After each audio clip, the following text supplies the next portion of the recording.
right now we are connecting to Shamil from Sperasoft.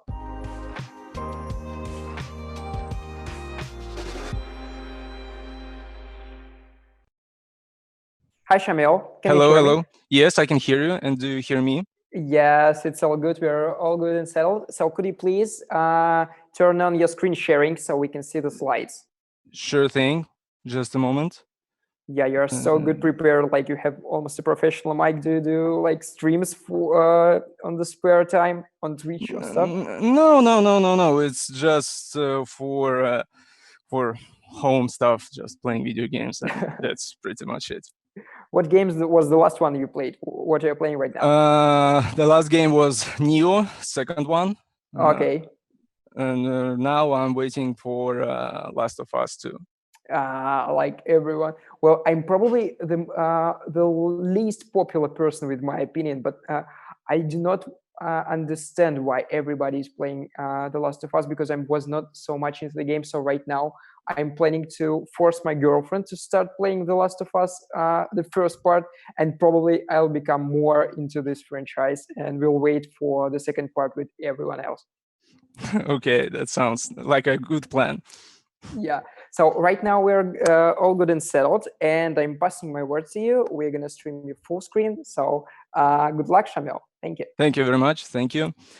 Okay, so welcome everybody. I'm super happy to be here and share my presentation with you.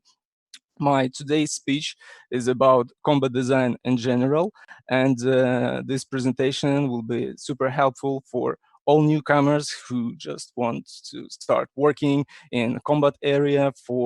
It will be especially helpful for new designers from other disciplines, and of course it will be useful for people from other disciplines like engineers or artists. So my name is Shamil Yanbukhtin. I'm a senior game designer in Sperasoft, and I've been working here for 7 years already. And I have participated as game designer on such projects as Assassin's Creed Origin and Assassin's Creed Odyssey. My presentation consists of two parts. First part is basics. Here is more about theory things. I will talk about what is combat design in general, what we're actually doing here. I will also talk about people who stands behind combat design, how many of them. I will also share my personal thoughts regarding philosophy that stands behind combat design, what we want to achieve. And the second part is more about practicing. I will share my personal practices, some experience, some stuff from other game, how they managed to solve some problems. Here, I will talk a lot about fight choreography, what it is and why it's important for a game designer to properly use it in his combat design. And also, I will take some time on instruments for tuning difficulty. But before we go further, I would like to say some words about Sperasoft. Sperasoft is a large international company with more than 600 people in 3 countries. During 16 years of development, our company has worked with many game dev companies, as you see right now on your screen. So last chance, folks, before I go further. If you're not interested in combat design, you probably should stop listening to me, because the actually presentation is pretty boring. It's just combat design, nothing else. So let's do this. Let's start with the basics. What is combat design? What we actually doing here? We are trying to create a connection between AI's actions and players' actions. And when we talk about connectivity, we talk about, for example, various AI archetypes in the game, like archers, soldiers, captains, and many other else, and how player can react on them, how can he fight with them, what tools he has. We also talk about elite enemies in the game who create spike of difficulties in overall fight flow. These guys force player to use different strategies. And of course, we talk about boss fights with strong narrative backgrounds. Their uniqueness create memorable emotions for player for many years. So, who are those people who stand behind combat design? Well, of course, these are game designers, combat and technical designers. Those people who work a lot in engine. They set up all necessary data. They work with animation graphs, with blueprints. These are, of course, level designers, people who help find out the best level design for example, boss fights, or for the world where player or an AI can use some geometry advantages. We also need in combat design, narrative, and mission designers, because those people help us help us with context to properly identify uniqueness in terms of story, how this entity should behave. There are also engineers behind combat design. First of all, it's of course gameplay engineers, people who help designers with creating various conditions which we can use in scripts and blueprints to trigger specific fight patterns. These also render engineers, those people help us in providing stability for our games, because if in a mid-fight player faces with FPS drops, it is not good at all, and it feels and it brings bad frustration feelings, like what the hell is going on. And of course, these are UI engineers, people who help us in providing various information right on the player's screen, like health bars, some status effects like poison, fire, something like this. And of course, there are a lot of artists behind combat design: animation artists, people who provide us various animation. There are 2D, 3D artists, which speaks for itself. These are camera artists. This is not popular for small companies, but in big companies on big projects like Assassin's Creed, for example, there are a special people who set up proper camera setups for different situations in the game. Of course, there are a lot of VFX and SFX artists who help us in highlighting special moments in the fight. And of course, they are UI designers, people who actually create proper vision to our interface. And you are here as a combo designer, you are basically a god, because you have to work with all those people, you have to track all dependencies, you have to solve all issues, you have to create design, to set up the data. So it's pretty difficult work. So I personally don't recommend it. So what is the goal? What we want to achieve here? Well, if you look at the market, there are a lot of games, right? Like insane amounts of games, especially in action adventure genre.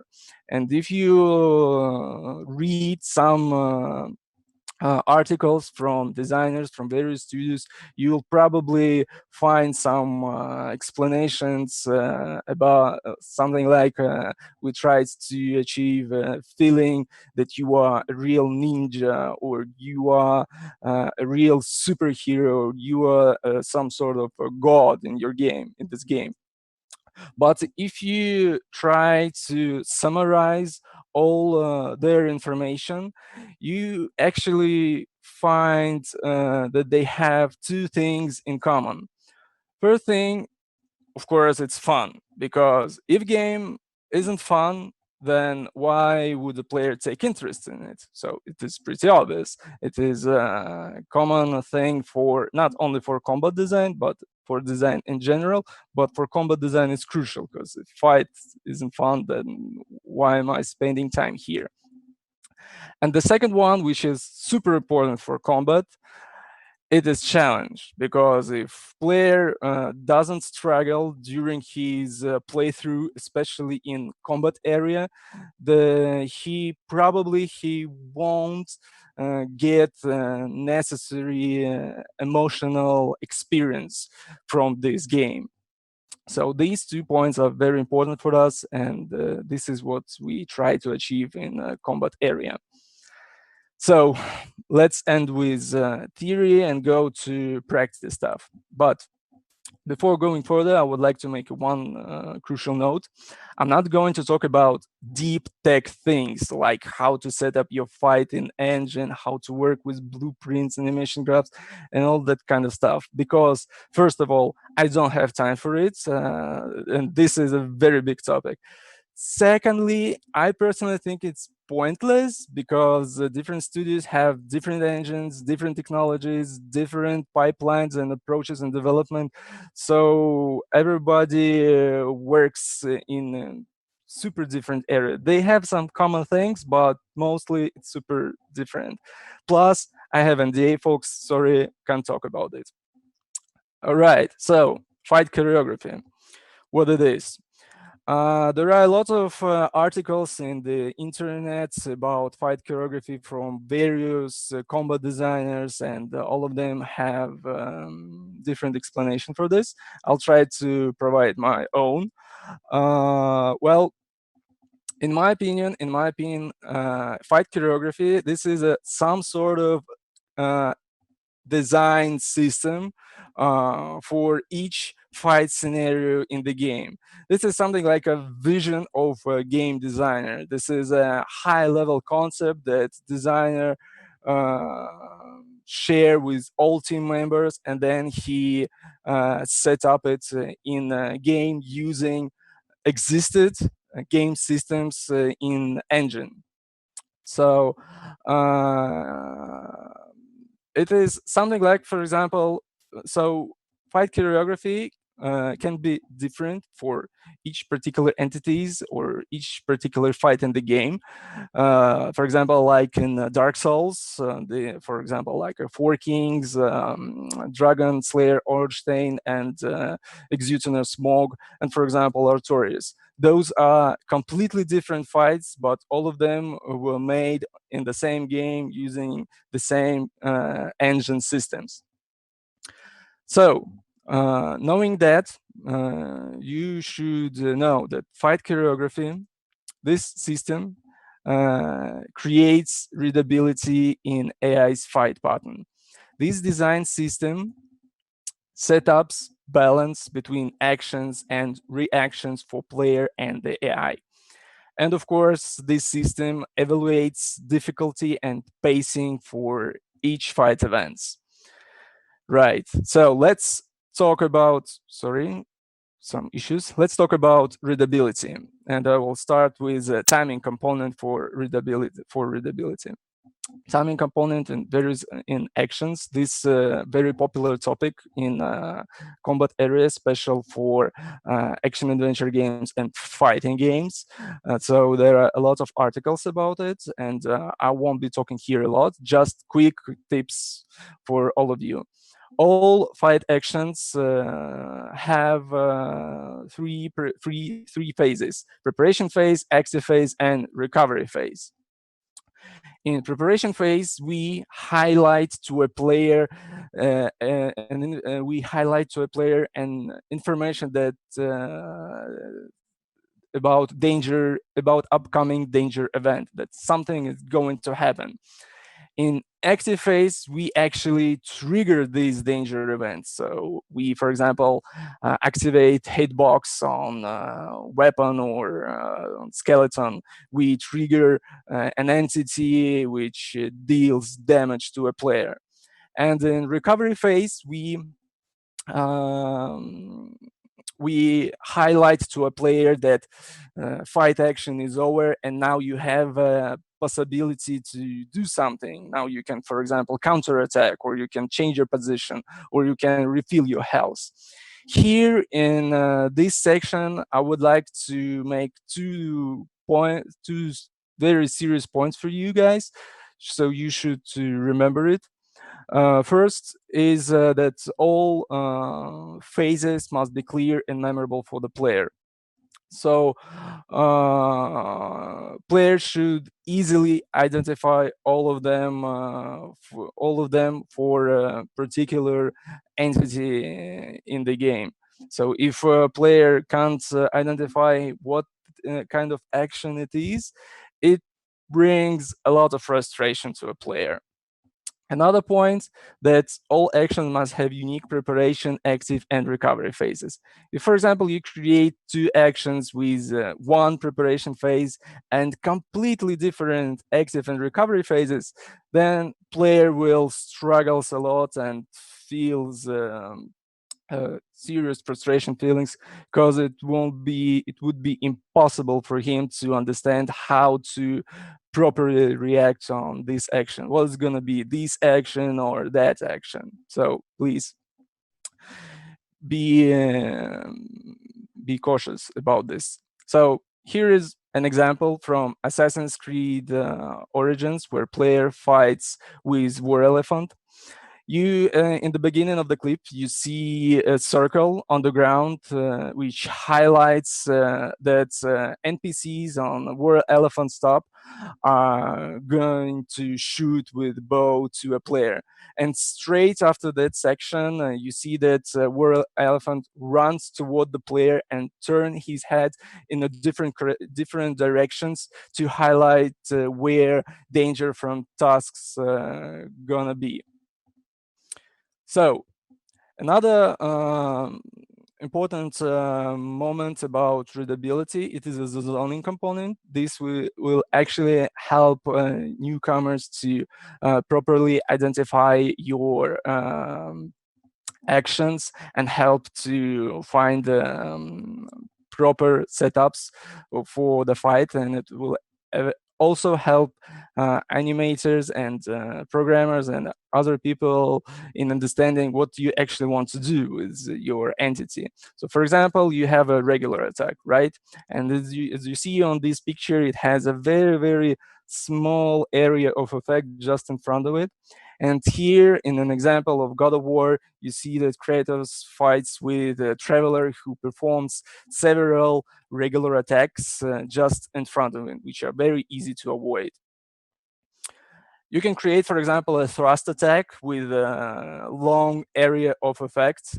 And as you see in the same fight with Traveler, NPC performs a so-called gap closer or distance breaker action.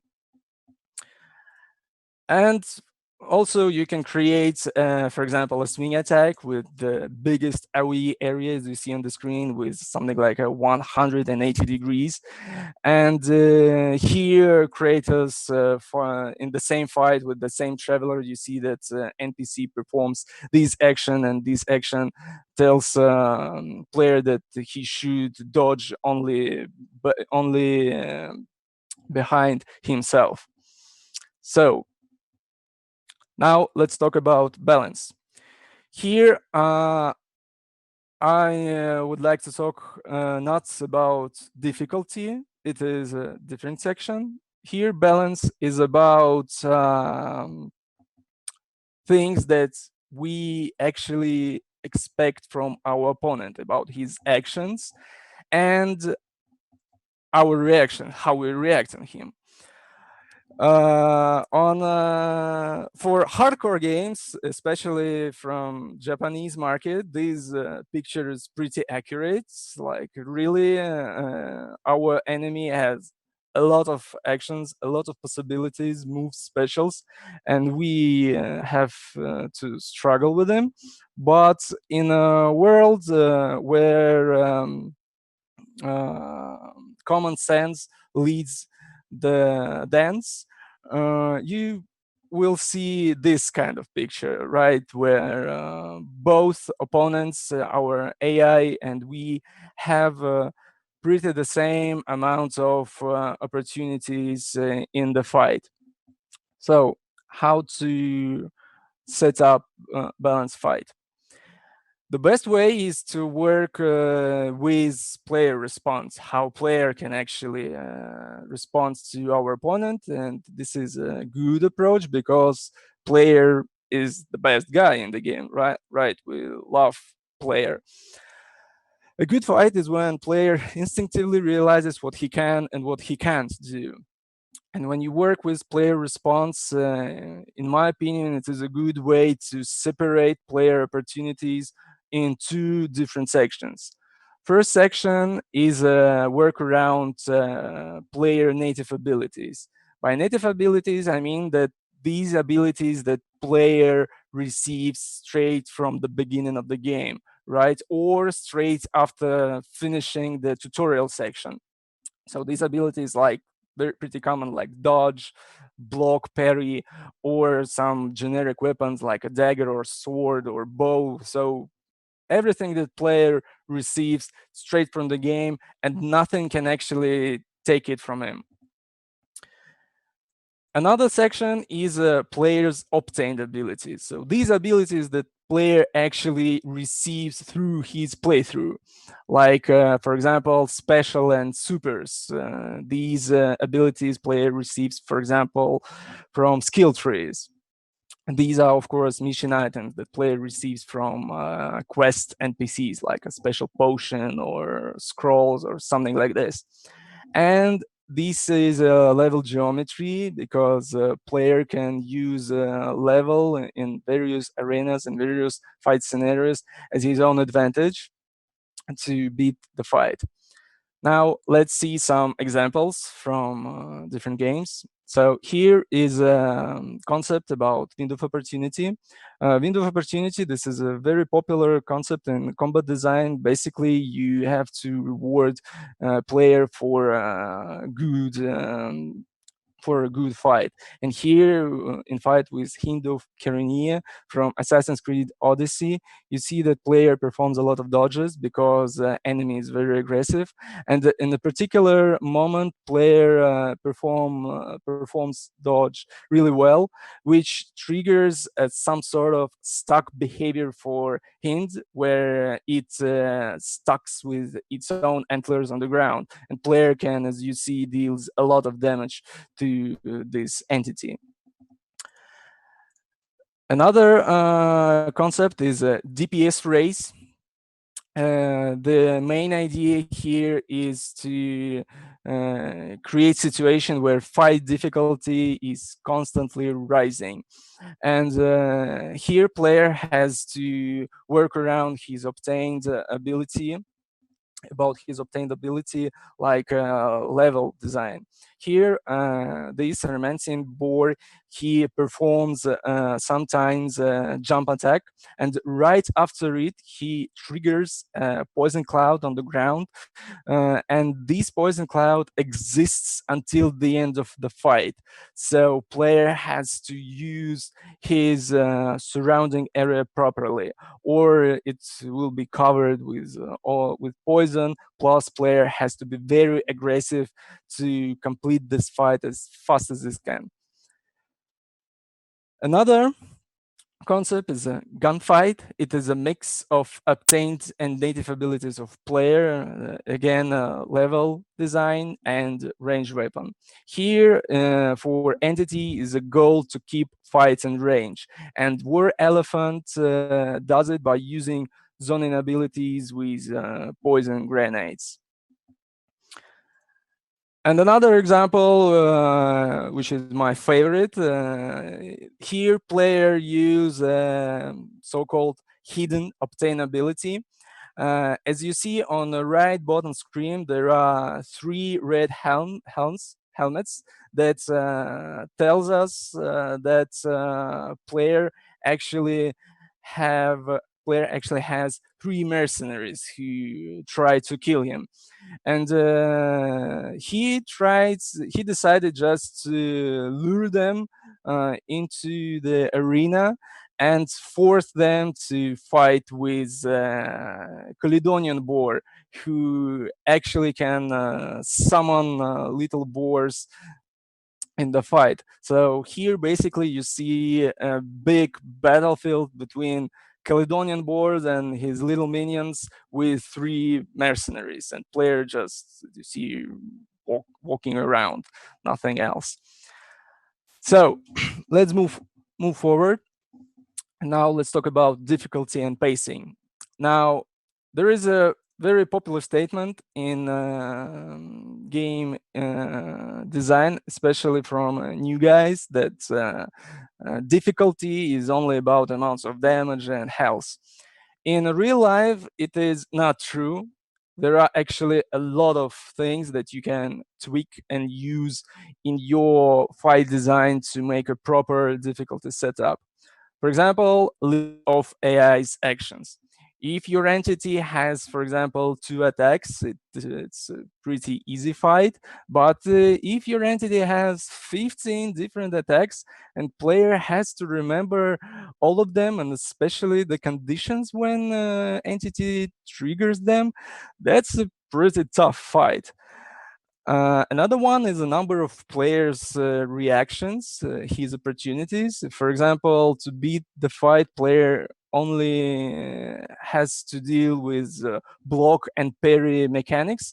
That would be a tough fight. But if you provide to a player, for example, various um, level design advantages, or you provide some additional skills in your skill tree or something like this, fight will be much easier. There are also animation timings for sure. If animations are hardly readable and they are very fast and player unable to properly react on them in time, that's a tough fight as well. Of course, fight pacing. If, for example, your entity has 15 actions, again, sorry, but it performs it not often enough, pretty rare, like one action per, I don't know, 2 seconds. This would be a very easy fight. But if entity performs actions in a non-stop manner, this would be an insanely difficult fight for the player. Overall fight duration, this is something that is not obvious for a lot of designers, and here is an example. In Sekiro Shadows Die Twice, in the end of the game, there is a boss with 4 phases, Genichiro Ashina. And the overall fight is pretty hard because it's Sekiro Shadows Die Twice, and with 4 phases, a lot of players become exhausted after 4 or 5 attempts. And when player exhausted, he loses his concentration, which leads to a new more fail attempts. So this is something that you always should to keep in mind, that probably fight is too long and we probably should to decrease it. And of course, in the last day, these are damage and health. Of course, they are very important in identifying proper difficulty setup. But as you see from this list, this is not the only tools that you have. In the end of my presentation, I would like to share with all of you with my personal suggestions to newcomers. First is stay close to the context. It is probably fine to create a super big sword for fantasy game like Dark Souls, but the same sword for Assassin's Creed game, I don't think so. So, and the same thing works with AIs, with archetypes, with special abilities. So please stay focused to your context. This is very important thing. Try to create as many prototypes as possible. Why it's important? Because when you create a lot of prototypes, it helps you to find the best way how to deliver a proper experience for the player. So as many prototypes you have, a lot of them probably will be bad eventually, and this is good. This is really good. As much as you try, is a way bigger chance that player will receive something great and extraordinary in your game. And the last one, which is pretty obvious, but still I need to remember, that's please listen to players' feedback. This is very important for all designers to hear voice from other people, even and also especially from your colleagues who are players as well. So if you constantly hear feedback regarding your fight that people don't understand what is going on, they feel frustration, they don't know their opportunities, this is very difficult or unfair. These words, these situations, issues, this is something that should tell you stop, and you have to address these feedback. This is very important. So this is actually pretty much it from my side. So I'm ready to answer all your questions. Hey, Shamil, thank you for such a great and comprehensive talk. It was very interesting for you to listen to and to observe the examples based on Assassin's Creed. Thanks a lot for that. You are welcome. So I have a couple of questions, and it's very interesting. How can you comment on this? So the first one is about difficulty level in the video games. So some people say, and I've heard a lot of opinions like this, that there should only exist one level of difficulty. Like when the game designers create the mechanics and the game itself, they want player to use this exactly level of difficulty, and all levels which are above or below like the standard and the original one, they should not exist, and they break the original game mechanics. How do you feel about that? In my personal opinion, I'm actually with the guys who like only one difficulty in the game, because that's true. It is easier for designer to create a proper setup and bring exact difficulty level for the player. But I realize at the same time that, for example, I'm a hardcore player. Well, hardcore is a big word, okay? I like difficult games like Neo, like Dark Souls, Bloodborne, all that stuff. But I realized that not all players like me. And for example, and those games, they are actually really good. I cannot say that they are super bad or something like this. No, they're good. And I don't personally see any troubles if there are some difficulty levels for more casual gamers, or even for more hardcore gamers who want more and more difficulties in the game. So this is a tricky question. I think that there is no proper answer for it actually. So it super depends on project needs and the visual and the overall creative perspective for the game. For example, for games like Last of Us or Uncharted, I think it's super normal and actually a good move from developers that they have a difficulty level for people who just want to see the story, who are not good in shooting, in climbing, and all this stuff. So why not? Yeah, totally agree. For the games which are supposed to become like widespread and mass, they should have like a very wide scale of difficulty. So Yes, yes. like players who are closer to casual can choose their level of difficulty, and guys like you and me can play like on this play or die mode. Yes. Yeah, so thanks a lot for your opinion and for answering this question. The next one is about the feedback of the audience. um, there is also an opinion that you as a game developer, I mean like maybe the team or the company, um, you should never listen to the audience in the process of the game development, because only you are like, or the studio or the project manager or the producer, only you have the vision of the product.